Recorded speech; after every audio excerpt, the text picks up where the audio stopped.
Okay friends, it's time to get started on replacing our fuel rail pressure sensor. That's going to be located underneath this area here, so we're going to have to take this entire intake out of the way. With that said, let's get started. Let's start right over here at the mass airflow sensor connector. You can see that it has a red locking tab. I'm going to use a small screwdriver. I'll carefully get in between this area, pull it out like that. Now we can squeeze this tab, give it a little tug, inspect it. You always want to check your electrical connectors. If you see any funny colors, it's corrosion and it needs to be dealt with. This looks fine, so let's come right up here to the mounting point. I'm going to carefully lift this up and out of here, and now we can just move this aside. After that, let's move up to this area right here. Down where my finger is, located under here, there's a little tab that I can grab onto. I'm going to give this little tug towards me, and then I can pull this right off of there. Go ahead and inspect it, make sure it's not damaged. We'll set that aside as well. And next we can move up to this area here where this intake hose leads to the throttle body. Go ahead and loosen up this clamp just enough so you can pull this off of the throttle body. Now we'll make our way over here to the air filter box. You're going to find two clips on this that are kind of on this side next to the alternator. I just want to grab onto that clip. I'm going to carefully lift it up, unlatch it, do the same to the other. And now we can go ahead and lift up on this box, and I'm going to pull it up and away from the vehicle. We'll set this aside. Now let's go ahead and lift our air filter out of here. We're just going to inspect it. As you can tell, this one's absolutely filthy. It would want to be replaced, but that's a story for another day. I'll set it aside. Now we can come up to this area right here. We're going to start disconnecting the throttle body. Basically the same thing for the connector. Pull that red tab. We're going to squeeze in on the squeeze tab, pull it off, inspect it, set it aside. Now let's move along to the other side of that throttle body, along the back side here. We're going to go ahead and release this tab as well. Let's go ahead and move that red tab, unlock it, squeeze it, pull it off, inspect it. We'll set that aside. Now at this point, we're going to come right here to this nut that's located on the throttle body. Essentially, we just want to take this off so we can move this entire bracket with this wiring. Let's use a 10 millimeter. Now that we have that nut off of there, we can go ahead and grab onto this bracket. We're going to go ahead and pull it right off of that stud. Now at this point, what we need to do is remove this throttle body from the intake. To do that, there's going to be 4 mounting bolts. There's an 8 millimeter here, another one right there, and then 2 more that are located directly underneath those. Remove all 4 and the throttle body. Okay. Now we've got this one out of here. Just keep in mind, the one with the stud is the one that goes on this top rearward corner. Go ahead and carefully pull the throttle body off of here, inspect it real quick, set it aside. Now let's use an 1 1/16" wrench. We're going to come right over here to the EGR tube. Go ahead and turn this counterclockwise to unscrew it from the EGR. Now we're going to go ahead and carefully take these 2 hoses off of here. Inspect them, make sure they're still soft and pliable and not torn or worn in any other way. Now we'll move up along to the electrical connector for this. Go ahead and squeeze that tab, pull it off. Inspect it. We'll set that aside. And now let's have a look at the EGR valve. That's this right here. There's going to be 2 mounting bolts for this. There's one that you can see right along this area.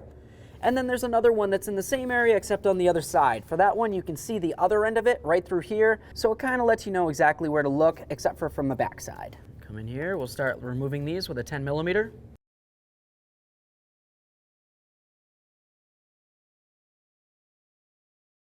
Do the same to the other.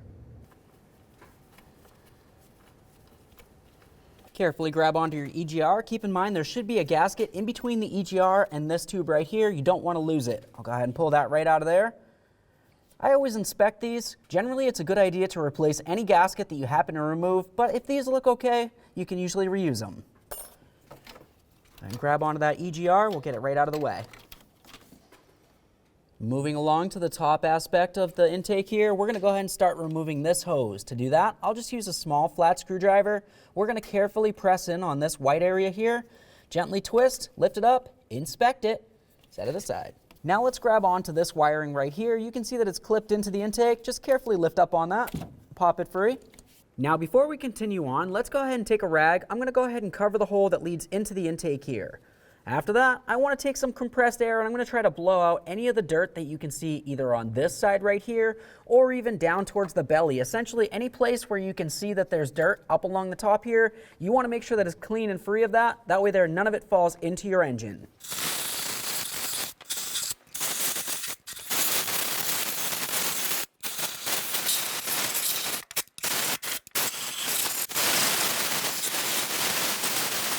Now let's move over towards the driver's side of the intake, right up along the top. You're going to find that you have a couple hoses, one here, one there. Let's go ahead and take both of these off. To do that, I'll just use some long nose pliers. I'm going to carefully grab onto this area here. We'll give this a squeeze, that a little twist. We'll pull it right off of there.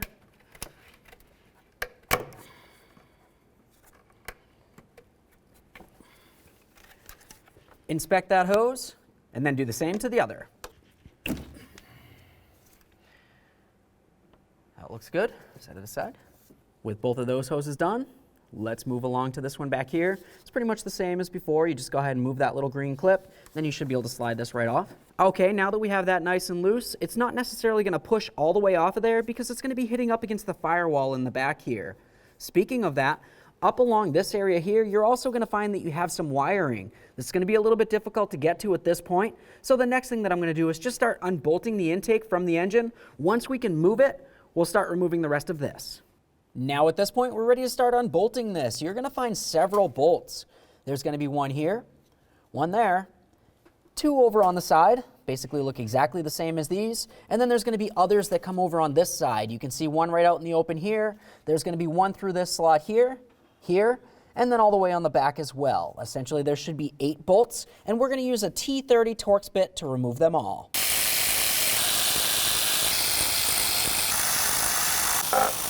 Okay, this one's a little bit harder to get to. You kind of have to try to do it blindly. Let's move to our last one right up front here.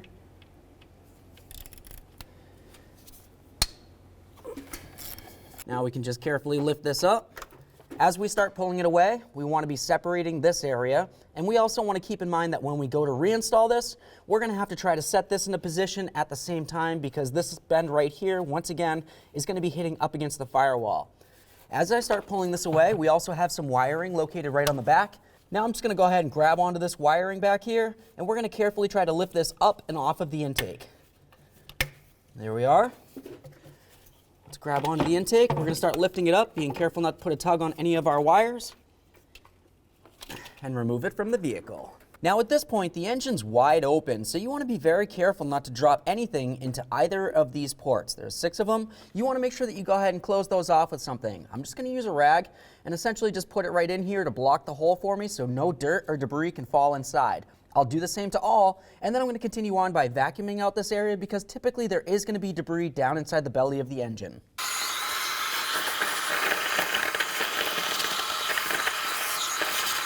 All right, now let's come right up here to the fuel rail. This is where your fuel injection pressure sensor is. We're going to come right over to this aspect. We'll give this a little twist to break it free. Go ahead and pull it right off of there.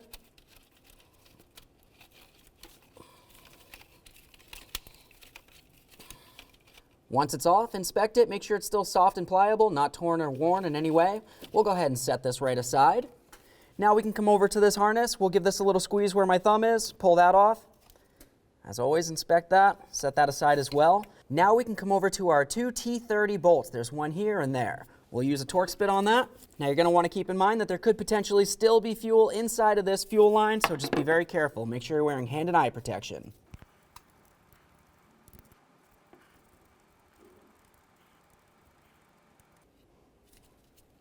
Go ahead and grab onto that sensor. We're going to give it a little twist, lift it up and out.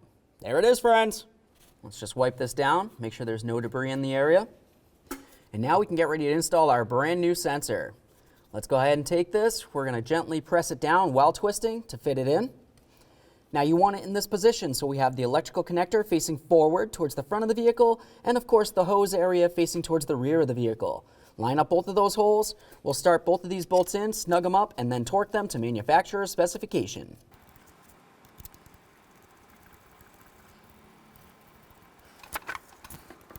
That's bottomed out. That's bottomed out. Now we can torque these to 53 inch-pounds. Let's get our hose on here. Make sure it's on as far as it can go and it's not loose. You definitely don't want it to fall off. If it feels like it's too loose, go ahead and use a little wire tie. Make sure it's nice and snug. That feels good, so let's grab that electrical connector. We'll connect this in, listen for a click. Give it a tug.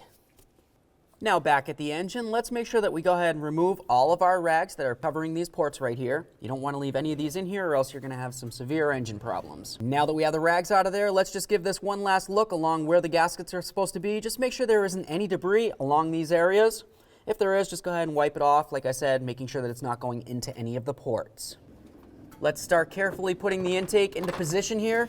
Now before we set it down completely into position, we remember that we had this hose here that we want to connect in, but before that I'm going to go ahead and do the wiring.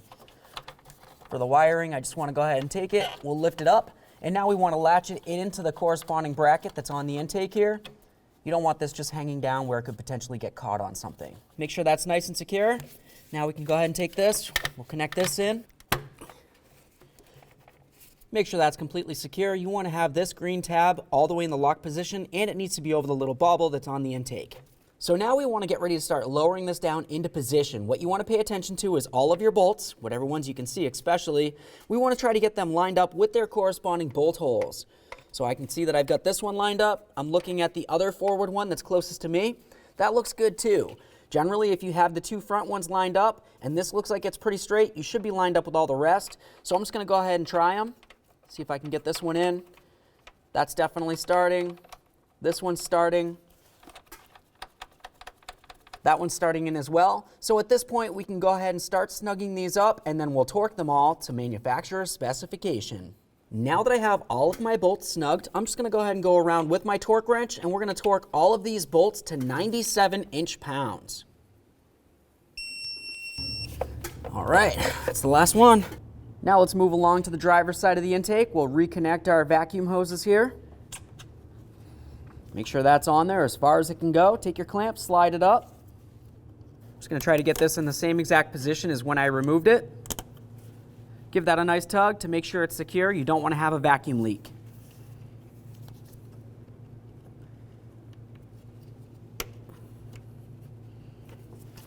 Moving along to the passenger side, let's get ready to reinstall our EGR valve. Now for this, the areas that we're going to want to pay attention to is the area that the EGR tube is going to go into. That EGR tube is this long tube that's located right here. We're going to go ahead and slide this down and into position so the tube goes into it. Next, we're going to line up our holes. We'll slide our gasket in, put in both of our bolts, and snug them up. Just carefully try to push these through so they're started in. That way there our gasket can't fall off while we continue. This looks pretty good. Now let's go ahead and bring this over. We're going to swing it down. I'm going to put the hole over the tube.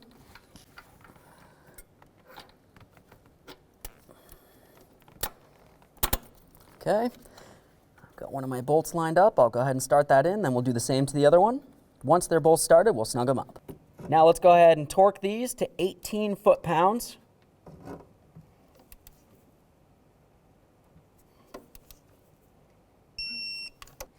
Now that we have those torqued, let's move along to the tube nut here. We're just going to go ahead and put this in, bottom it out. The torque for this is going to be 25 foot-pounds. You can do that if you have an 1.1/16 crow's foot. All right, so right there it's bottomed out. I'm just going to go ahead and give this a little bit extra because I cannot physically torque this. I don't have the proper tool. So obviously I'm just going to make it tight, but I don't want to necessarily pry so much that I might damage something such as the intake or the EGR valve. Now that that's nice and tight, let's go ahead and connect in these hoses that go along the back here. We just essentially want to get them lined up. Once they're lined up, just press them right on there.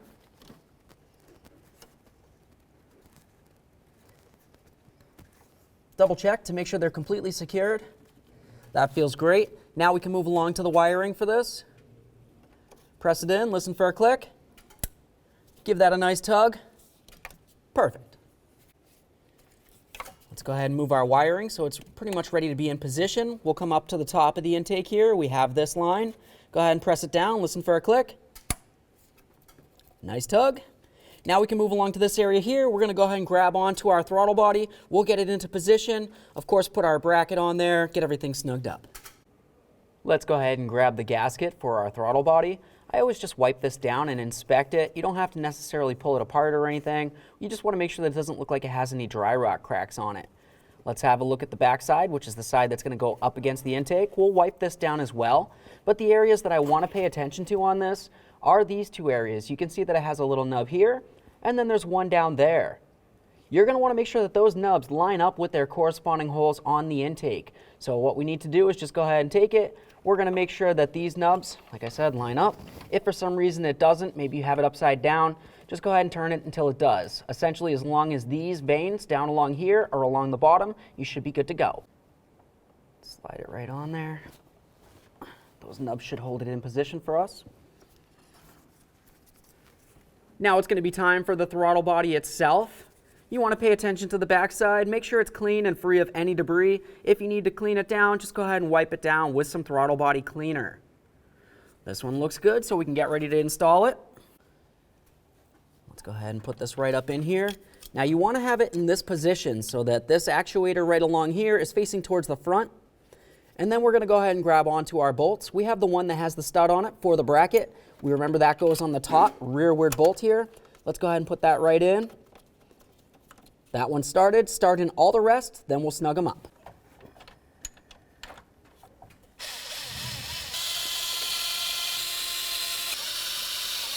All right, now we can torque each of these to 80 inch-pounds. Now let's go ahead and reconnect in our connector for this. We'll listen for a click, we'll give it a tug, and then make sure you lock it down with the red tab. Perfect. Now we can go ahead and connect this on here. Just put it into position, we'll slide it onto the stud. Now let's take our nut, we'll start that on there, snug it up, and we'll torque this to 80 inch-pounds as well. Now we can reconnect this electrical connector. Don't forget about your locking tab. Listen for that click. We'll give it a tug to make sure it's secure. Lock it in. Time to get the air filter back in here. Make sure it's on there. Now we can grab the air intake system and start situating that as well. Let's go ahead and get this into position now.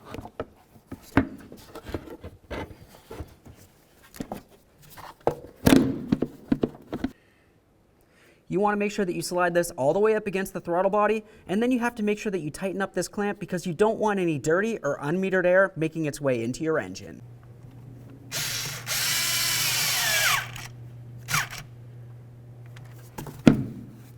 Time to connect in the mass airflow sensor. Let's come right over here. Listen for that click. Lock it in, make sure it's secure.